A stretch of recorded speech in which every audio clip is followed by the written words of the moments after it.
Alors, vas-y, on t'écoute. Bah, moi, en fait, j'avais remarqué qu'on avait eu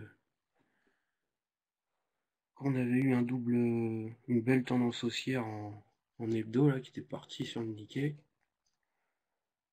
Ok. On a cassé les 17 500. Bon, j'avais pas vu, j'ai pas eu la chance de rentrer dessus. Donc après, on a commencé à avoir un double creux, enfin un double sommet en formation, qui a, qui a rebondi sur la zone des 18 750. Ok. On voit en journalier, on a eu un double creux sur les 18 800. Donc j'ai essayé d'anticiper un achat pour intégrer les 19 000, pour aller chercher la zone haute de la borne du range hebdo. Ok. Donc ce que j'ai fait, c'est j'ai pris un achat en anticipé juste avant les 19 000, aux alentours des 18 849. J'ai pris Ok. un double signal en H1 M15, sortie de compression. J'ai mis un. Alors, attends, ça c'est le M15 et ça c'est le H1. Ok. Ouais, Donc en termes d'analyse, moi je trouve qu'elle est magnifique. En plus, tu as bien expliqué, j'ai rien à rajouter. Alors c'est peut-être au niveau des niveaux que personne pourra suivre parce que bah on connaît pas trop, mais en gros, donc tu parlais des 18 800 et quelques qui sont donc ce niveau de pullback, les 19 750 qui est donc le dernier plus haut, avec le double sommet qui s'était mis là, et le double creux qui était en train de se mettre en place. Et du coup, c'est quoi? C'est le double creux qui t'a dit, bon bah maintenant je vais avoir ce biais haussier. Si on réintègre le oui, range, du coup, j'ai mon. Ok, super. Et la cassure ici, génial. Donc, au niveau de l'analyse, moi, je trouve ça très bien.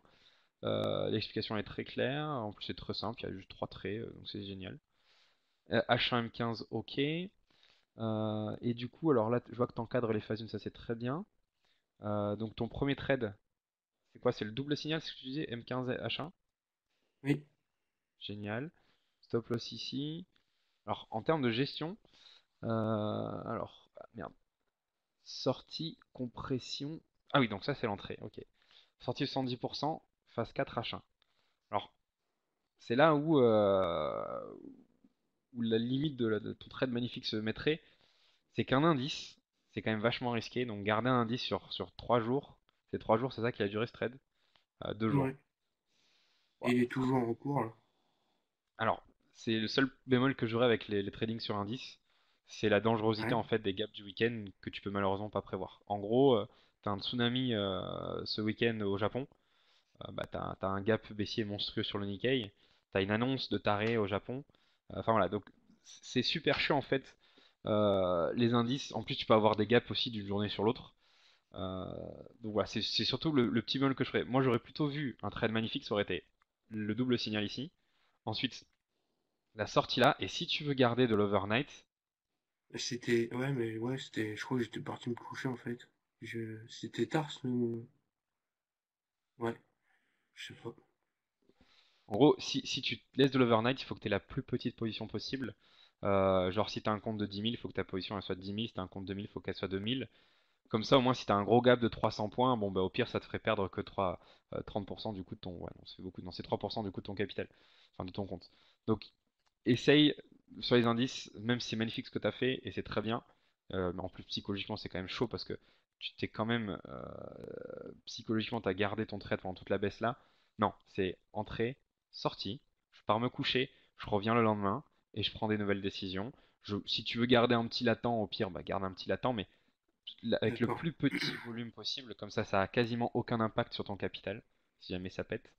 Et puis après, tu peux continuer à trader tous les autres jours. Là, la sortie M15 ici, elle est pas mal. La sortie M15 ici, bon, elle est à une limite qui est pas trop top. La petite sortie M15 ici, etc., etc.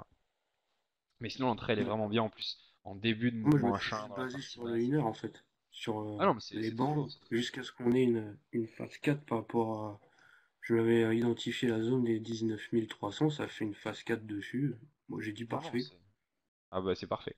Bah, tout est parfait si ça a été sur les devises. Le seul bémol que j'ai, c'est ça, c'est les gaps qu'ils peuvent avoir d'une journée sur l'autre et qui créent un risque quand même non négligeable sur les indices et les actions. Parce que j'ai vu l'USD Yen, il était baissier et il a fait à peu près la même chose. Donc, Ouais, je me suis dit, il est en train de suivre le Yen, donc je vais essayer de faire pareil. ok. En tout cas, Donc, j'ai vraiment mais rien à redire techniquement juste sur ce critère de dangerosité. Parce qu'en plus tu prends le trade au début, t'as ensuite tes phases 1, tu veux trader les débuts, enfin j'ai rien à dire. Juste voilà ce petit problème des gaps le week-end. ok, ok.